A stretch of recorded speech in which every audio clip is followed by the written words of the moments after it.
Permata TV YouTube Indonesia dengan bangga mempersembahkan sebuah storytelling kekinian abad ini, diangkat dari karya besar Esa Mintarja yang sangat populer di masanya, berlatar belakang kisah tanah Jawa masa lampau dengan judul Kisah Api di Bukit Menoreh.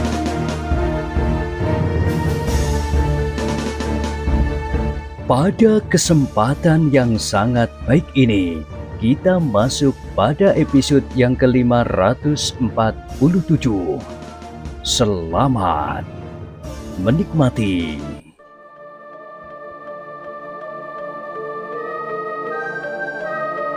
Di akhir kisah sebelumnya disebutkan, Ki Juru Martani mengerutkan keningnya. Sebenarnya ia pun sudah melihat kemungkinan serupa itu. Tetapi keterangan Kiai Gringsing, seseorang yang khusus mempelajari masalah-masalah serupa itu, menambah keyakinannya bahwa Ki Gede Pemanahan berada di dalam keadaan yang gawat. Dan seperti Kiai Gringsing, Ki Juru pun mengetahui bahwa penyakit yang sebenarnya dari Ki Gede Pemanahan telah datang dari dirinya sendiri. "Kiai," berkata Ki Juru, "aku tahu kecemasan Kiai, tetapi kita memang berwenang untuk berusaha. Adalah guncangan perasaan yang tidak dapat dibayangkan telah melanda hati Ki Gede Pemanahan. Ia adalah seorang prajurit, bahkan seorang panglima wiratamtama. Ki Gede Pemanahan adalah orang yang paling disegani lawan di peperangan. Namun agaknya kali ini, persoalannya tidak dapat dihadapinya dengan pedang. Dengan demikian maka Ki Gede pun telah dicekam oleh kerisauan, kegusaran, dan berbagai macam perasaan yang lain, tanpa dapat disalurkannya keluar dari dirinya."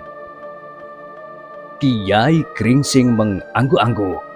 Katanya, "Demikianlah agaknya, sehingga pengobatan yang bersifat wadak harus disertai dengan pengobatan yang lain, yang barangkali Ki Juru Martani jauh lebih mengerti daripadaku." "Bukan jauh lebih mengerti, Kiai, tetapi aku akan berusaha. Mataram sudah mulai nampak besar. Karena itu, maka sebaiknya Ki Gede segera sembuh, meskipun sifatnya hanya sekedar penundaan waktu, agar ia dapat melihat Mataram dalam keseluruhan, sebelum saat terakhir itu benar-benar merenggutnya dari tanah garapan yang besar ini." Kiai Gringsing memandang Ki Juru Martani sejenak, lalu katanya, "Kita akan berusaha bersama-sama. Baiklah, aku mohon diri Ki Juru. Mudah-mudahan aku mendapatkan yang aku perlukan."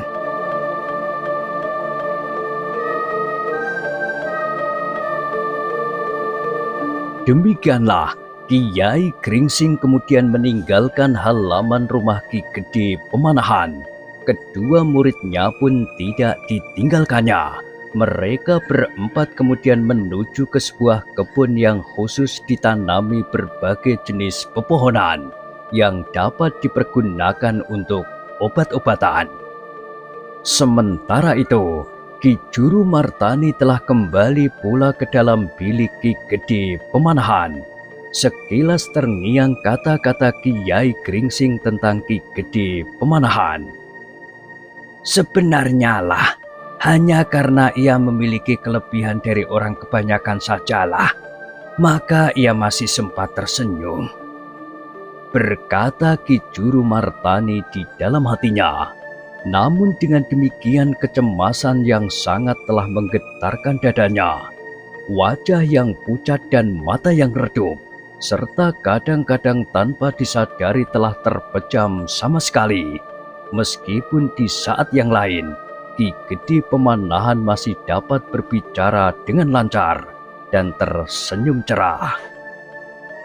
Ki Juru Martani pun kemudian duduk di bibir pembaringan Disentuhnya tubuh Ki Gede Pemanahan yang terasa sangat dingin.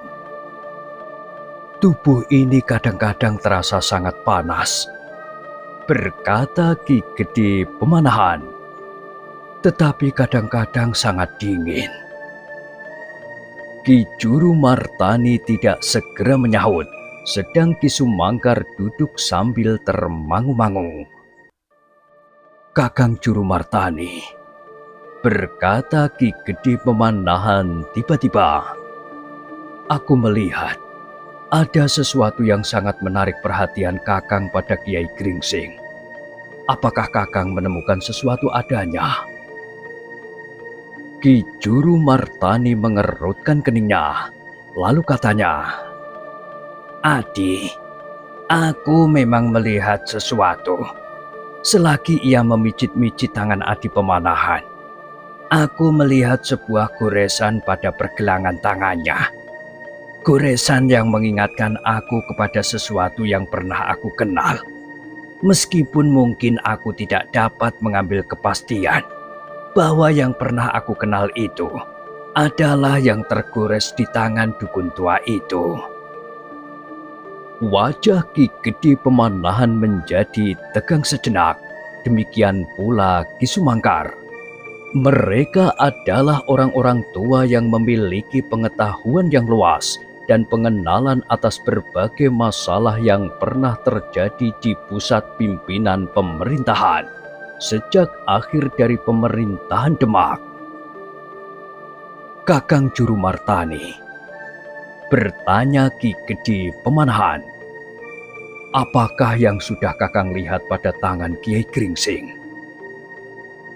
Adi, berkata Ki Juru Martani, ketika lengan baju Kiai Gringsing tersingsing sedikit, aku melihat guratan di pergelangan tangannya. Guratan apa Ki Juru? Ki Sumangkar pun menjadi kurang sabar. Tidak begitu jelas, tetapi rasa-rasanya aku pernah mengenalnya. Ki Juru Martani berhenti sejenak, lalu katanya, di pergelangan tangan itu tergurat sebuah gambar cakra kecil yang tersangkut pada ujung cambuk. Cakra? Hampir berbareng Ki Sumangkar dan Ki Gede Pemanahan berdesis. Bahkan Ki Gede Pemanahan yang terkejut mengangkat kepalanya. Namun Ki Juru Martani dengan tenang menahannya dan berkata, jangan bangkit Adi. Keadaan Adi Pemanahan tidak memungkinkannya. Sebaiknya Adi berbaring saja di pembaringan. Ki Gede Pemanahan menarik nafas dalam-dalam. Kemudian suaranya yang datar terdengar seolah-olah bergumam di dalam mulutnya saja. Bukankah sebuah cakra kecil di ujung cambuk itu merupakan ciri dari sebuah perguruan? Ki Sumangkar menarik nafas dalam-dalam. Katanya, aku adalah orang yang sudah jauh lebih lama bergaul dengan orang yang menyebut dirinya Kiai Gringsing itu. Tetapi aku belum pernah berkesempatan melihat cakra kecil yang tergores di pergelangannya. Bahkan aku pernah melihat Kiai Gringsing membuka bajunya dan sama sekali tidak berusaha untuk menyembunyikan sesuatu pada dirinya. Ki Juru Martani termenung sejenak, lalu katanya, agaknya memang suatu kebetulan. Selama ini, Ki Sumangkar tidak menyangka bahwa di pergelangan tangan Kiai Gringsing tergores sebuah guratan kecil itu. Atau mungkin kemampuan Kiai Gringsing dapat menutup atau setidak-tidaknya menyamarkan guratan itu sehingga tidak begitu jelas. Tetapi karena ia mengenakan bajunya saat ini, maka ia tidak berusaha menyamarkannya.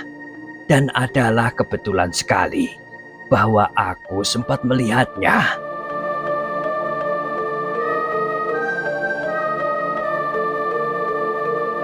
Kakang, berkata Ki Gede Pemanahan, jika aku tidak salah ingat, Atau barangkali karena aku sudah menjadi semakin lemah ini, ingatanku pun menjadi lemah pula.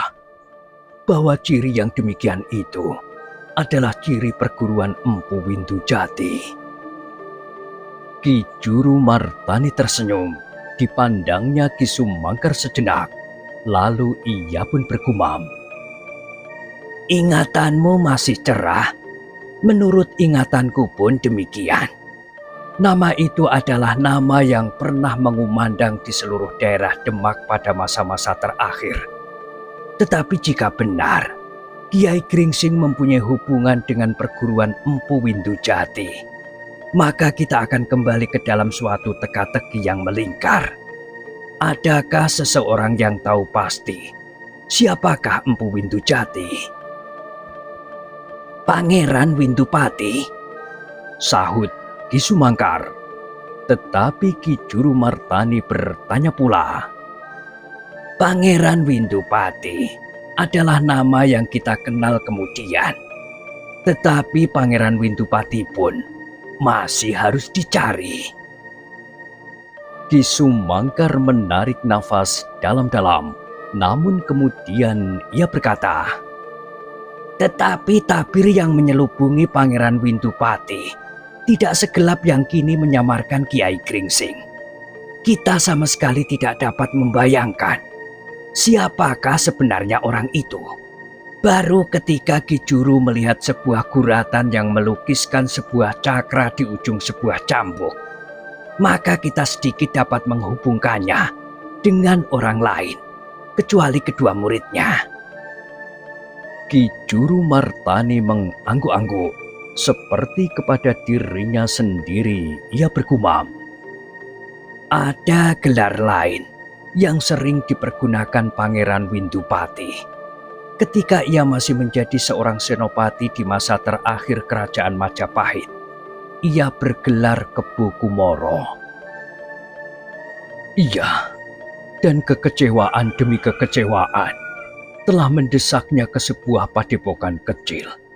Kegagalan beberapa orang pemimpin pemerintahan Majapahit, ketamakan dan nafsu pribadi telah membuatnya kehilangan harapan bagi masa datang dari sebuah negeri yang pernah menjadi lambang kesatuan Nusantara yang besar ini. Sahut Ki Gede Pemanahan perlahan-lahan, lalu katanya, tetapi aku kira jika yang kau lihat itu benar Kakang, sebuah cakra di ujung cambuk, maka kemungkinan itu adalah dekat sekali. Tetapi cakra itu harus bergerigi 9 ditambah 1. Iya, 10. Desis Ki Sumangkar. Ada 10 wewaler yang tidak boleh dilakukan oleh pengikut Empu Windujati. Ketiga orang tua itu termenung sejenak. Mereka mencoba mengingat-ingat apa saja yang pernah mereka kenal dari Empu Windujati itu. Tetapi ternyata pengenalan mereka tidak lebih dalam dari yang pernah dikenal oleh Ki Argopati dari tanah Perdikan Menoreh. Dalam keadaan yang serupa itu, Ki Argopati pun pernah melihat lukisan di pergelangan tangan Kiai Gringsing itu. Dan ia pun langsung menghubungkan orang tua itu dengan nama Empu Windujati.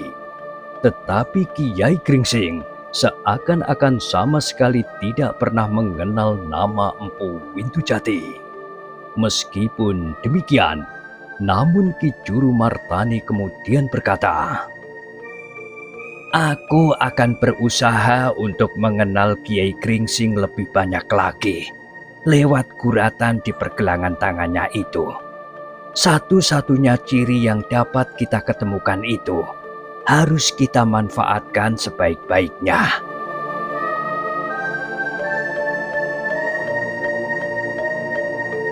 Ki Gede Pemanahan yang sedang sakit itu mengangguk-anggukkan kepalanya, sedang Ki Sumangkar merenung sambil menundukkan wajahnya. Ia ingin dapat melihat apa yang telah dilihat oleh Ki Juru Martani. Agaknya Ki Juru Martani memang mempunyai ketajaman melampaui dirinya. Meskipun ia pernah bergaul lebih lama dengan Kiai Gringsing, tetapi ia tidak pernah berkesempatan untuk melihat guratan di pergelangan tangan itu. Dalam pada itu Kiai Gringsing dan kedua muridnya diantar oleh seorang yang sedikit banyak juga mengenal berbagai jenis pepohonan dan dedaunan yang dapat dipergunakan sebagai obat, sedang sibuk mencari di antara berbagai macam jenis tanaman tersebut. Agaknya Kiai Gringsing tidak mendapatkan kesukaran karena jenis tanaman itu cukup banyak sekali. Apa yang disebutnya, orang yang melayaninya dapat menunjukkannya. Hanya kadang-kadang ada sejenis daun yang mereka agak lama memperbincangkannya, karena mereka mempunyai istilah yang berbeda untuk menyebutnya. Namun setelah mereka menemukan daunnya, maka mereka pun segera sependapat.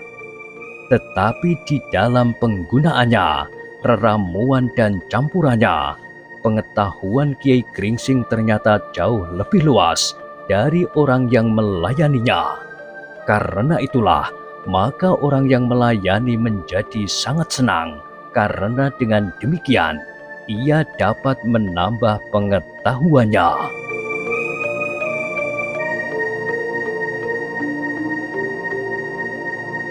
Apalagi Kiai Gringsing agaknya memang tidak merahasiakan beberapa jenis ramuan, hanya jika memungkinkan timbulnya bahaya dari ramuan itu, Kiai Gringsing tidak memberitahukannya lebih banyak lagi. Misalnya ramuan yang harus dicampur dengan berbagai macam bisa atau racun, yang apabila campurannya tidak mapan dalam perbandingan yang benar, akan dapat membuat obat itu justru sangat berbahaya. Dengan demikian maka Kiai Gringsing pun bekerja dengan tekun dilayani oleh orang yang telah ditunjuk oleh Ki Gede Pemanahan, dibantu oleh kedua muridnya. Mereka menyusup di antara berbagai jenis dedaunan yang memang ditanam di tempat tersendiri untuk kepentingan obat-obatan.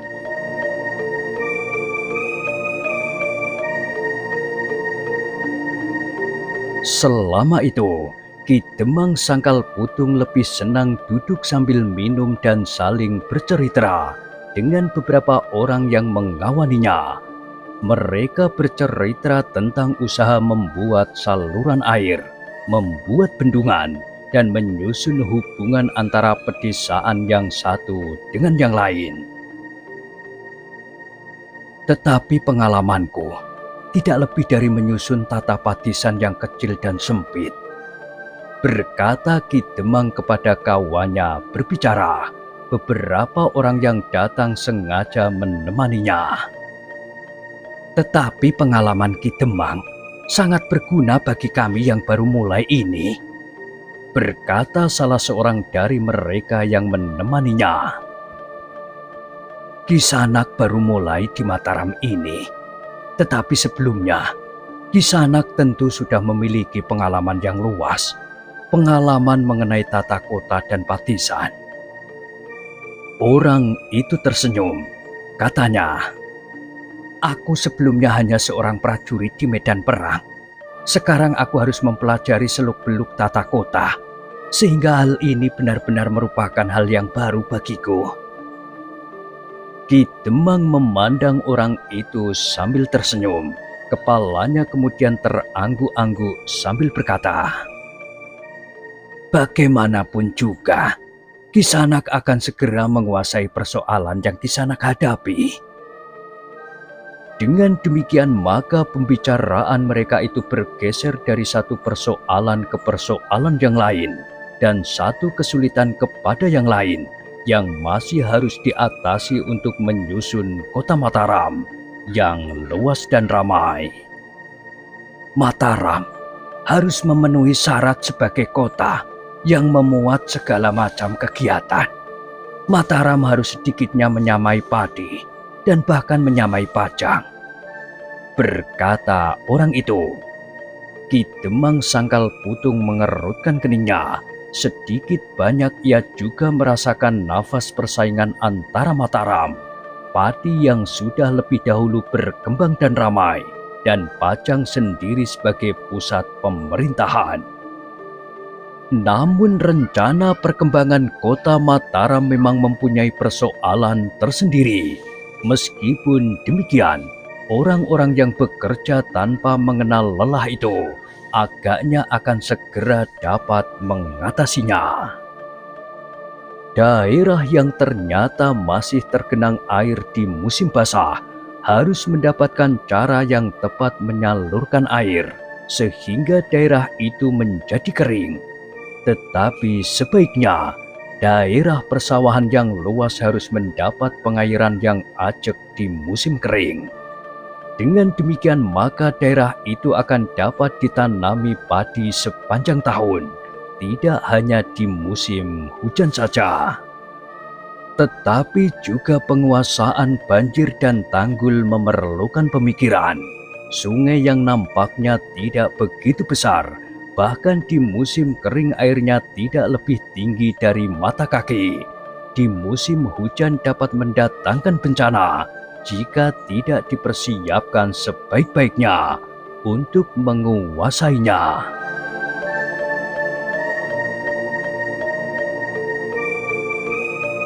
Pembicaraan itu pun kemudian terputus ketika kemudian Kiai Gringsing dan kedua muridnya datang menghampiri mereka yang sedang sibuk berbicara tentang tata kota. Kiai Gringsing agaknya sudah mendapat bahan obat-obatan secukupnya, sehingga ia tinggal meramunya dan kemudian membawanya kepada Ki Gede Pemanahan. "Bagaimana dengan penyakit Ki Gede itu, Kiai?" bertanya Ki Demang. Kiai Gringsing menarik nafas dalam-dalam, tetapi ia hanya menjawab, "Aku akan segera mencoba mengobatinya. Mudah-mudahan saja aku dapat berguna di sini." Ki Demang mengerutkan keningnya. Ia merasakan nada yang kurang meyakinkan pada kata-kata Kiai Gringsing itu. Namun Ki Demang tidak bertanya lebih banyak lagi.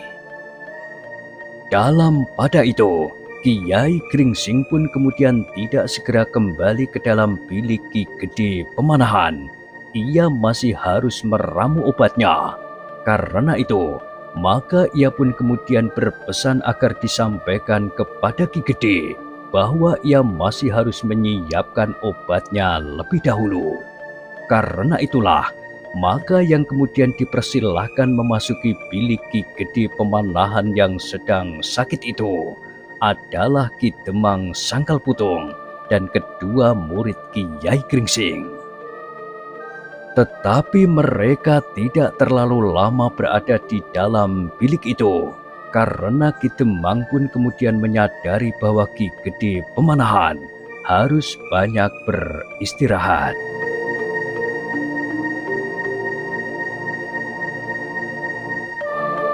"Ki Demang," berkata Ki Gede Pemanahan kemudian, "aku sangat berterima kasih atas kunjungan ini.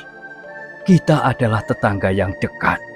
Sangkal Putung terletak tidak begitu jauh dari Mataram yang sedang berkembang ini.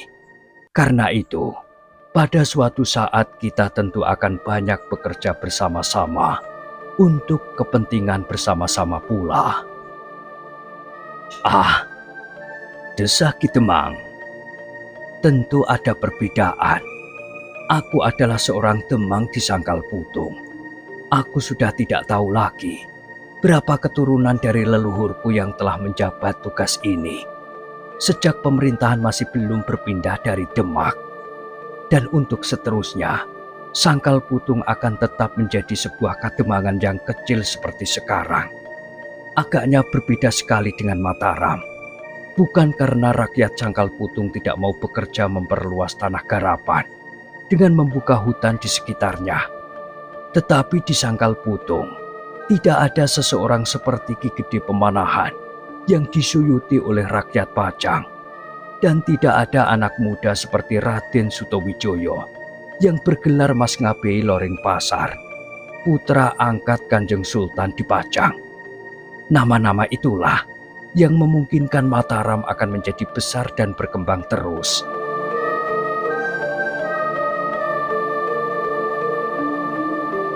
Ki Gede Pemanahan tersenyum dan Ki Demang berkata seterusnya, apalagi di sini ada Ki Juru Martani. Meskipun secara resmi Ki Juru bukan seorang pemimpin di pusat pemerintahan Pajang, tetapi pengaruhnya atas Kanjeng Sultan dan bahkan atas para pemimpin di Pajang cukup besar. Kau memuji Ki Demang. Terima kasih. Tetapi bagaimanapun juga, Sangkal Putung adalah daerah yang penting, baik bagi Pajang sekarang maupun jika Mataram kelak berkembang. Sahut Ki Juru Martani. Ki Demang mengangguk-anggukkan kepalanya. Lalu katanya, yang dapat kami lakukan di Sangkal Putung adalah pasrah diri kepada kemungkinan yang bakal berkembang di hari depan atas Pajang dan Mataram. Kenapa? Ki Gede Pemanahan tiba-tiba saja bertanya. Ternyata pertanyaan itu agak membingungkan Ki Demang Sangkal Putung. Namun ia pun kemudian menjawab, bukankah akan menjadi kenyataan bahwa Mataram berkembang di samping Pajang? Ki Juru Martani tertawa kecil. Katanya, benar Ki Gede, memang kita tidak dapat melepaskan kenyataan itu. Karena itu, bagi daerah sekecil Sangkal Putung tidak akan dapat berbuat banyak, dan apalagi ikut menentukan apa yang bakal terjadi. Ki Juru Martani tidak menjawab lagi, tetapi ia menyadari bahwa hubungan yang dingin antara Mataram dan Pajang tentu sudah terasa di seluruh daerah yang terutama berada di jalur lurus antara Pajang dan Mataram.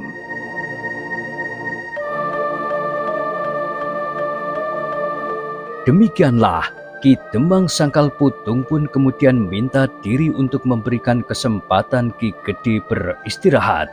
Demikian pula Ki Sumangkar dan Ki Juru Martani meninggalkan bilik itu pula.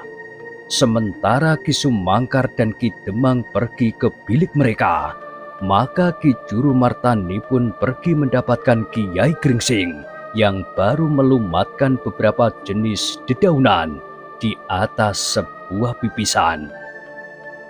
Ketika Ki Juru Martani mendekat, maka sambil tersenyum Kiai Gringsing berkata, apakah Ki Juru juga ingin menjadi seorang dukun seperti aku? Tentu Kiai, aku ingin dapat mengobati orang-orang yang sakit, meskipun hanya pertolongan untuk sementara. Mungkin jalan kita memang berbeda Ki Juru.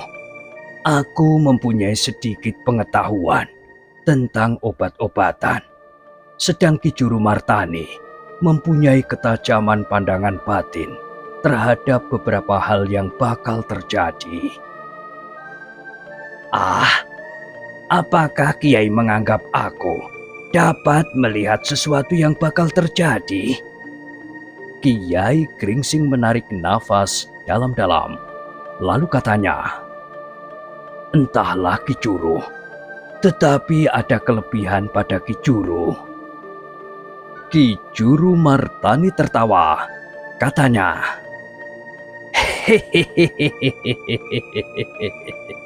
aku hanya orang yang terlampau banyak berbicara.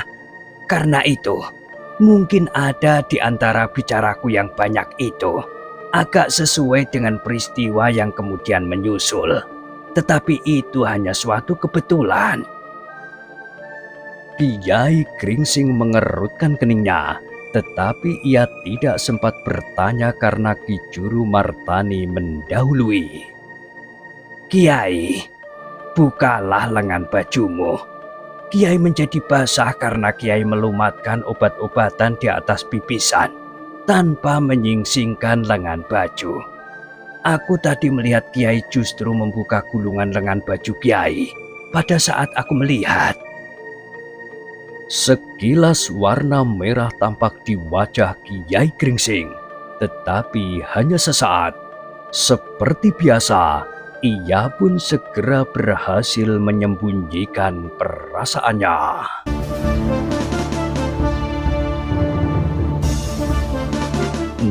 Nah, bagaimanakah kisah selanjutnya?